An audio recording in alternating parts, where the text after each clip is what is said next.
We got a copy of this lease 2 weeks ago at the last council meeting, and that was the first time that we had a chance to really scrutinize what was in the lease.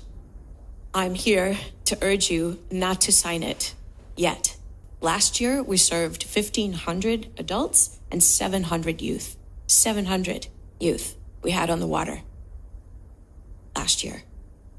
That's a lot of people who are at risk of New York Waterway in their location, in the location that they may be using. Of course, this is something that we have anticipated for many years. We understood that a condition of the city acquiring this property is that there would be a temporary lease with New York Waterway. We understood that. But when we saw the terms of this lease, we were rather taken back. This doesn't qualify as a short-term lease. In November, just this past year, my group had a near miss with New York Waterway at the Lackawanna terminal. We did everything we were supposed to do. We radioed it in on Channel 13. We wore brightly colored clothing. We had brightly colored kayaks. We held our position. We stayed out of the way. And still, we ended up within touching distance of the bow of the vessel. The New York Waterway ferry, that particular ferry, didn't sound the horn when they backed out. They didn't monitor the radio. They didn't have a lookout, and they nearly ran us over. To listen to Noelle's story about New York Waterway, one of the biggest concerns that I have and the Fund for Better Waterfront has is there's no mechanism for enforcement. New York Waterway will have control of 5.6 acres of a 8.2 acre site. So they'll have control of all the piers. They'll have control of almost all of the land at the water's edge. It's 63% of the site. Yes, thank you so much for including the suggestions that I put in there about having New York Waterway follow the law, the marine law about these communication tools. However, there's no consequences. It says if they do something against the lease after, they have to correct it within 30 days. If New York Waterway is going to be on this site and they're going to endanger someone, then they better pay or void the lease or something. So let's do a better job of that, please, because let's remember who we're talking about. These are the guys that defrauded the federal government of money.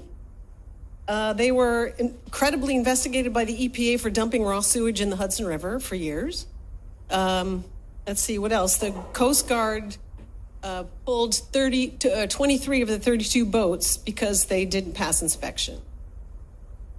And now we're going to give these guys a 3 to 5 year lease. And not to mention the environmental element of these diesel boats. 5 years from now, we're going to be supporting diesel boats.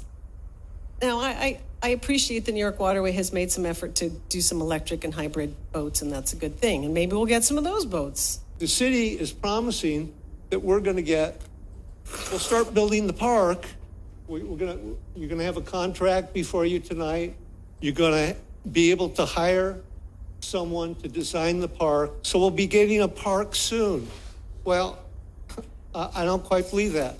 The city, the light green part here, that's less than an acre. I can tell you that the people in Weehawken and the mayor of Weehawken, they don't want the Union Dry Dock, refueling, maintenance, so on and so forth facility in their neck of the woods any more than we do in ours.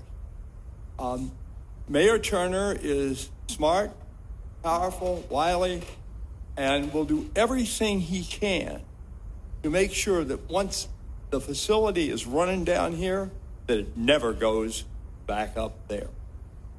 Let's assume they've been here for 4 or 5 years. What happens then? They don't have any place to go. What happens then? We have a new governor. We have a You know, I don't know what the elected official situation in Hoboken will be, but a lot of things will change, and we could be faced with the same threat all over again. New York Waterways, Ron's right, had permission, New Jersey Transit, on the south side of the terminal building, there was going to be the complete operation for New York Waterway. It was approved. Jersey Transit bought into it. Corps of Engineers bought in. It is all ready to go. So what I'm saying is that Hoboken has to participate and is participating. But that, down on the south end of that terminal, we can dock some ferries. You don't have to dock them all up here, and that has to be part of the lease. I urge you to not sign it until you include some kind of memorandum of understanding or some kind of plan for oversight and clear consequences for their actions. If you don't, you're going to have an accident. It's very clear. I believe that whatever you do here tonight, I'm just speaking because I sort of know what's the outcome of this vote, because I've looked at meetings and after meetings after meetings. It's been almost a year and a half. The vote never changes. Maybe it pitters one extra or one less, but it's always going to pass in favor of what the political machine wants. But we need more clarity, more transparency in all of these dealings, because this is not the only one. There are a lot of big things coming down the pike. So I appreciate your time. Thank you very much.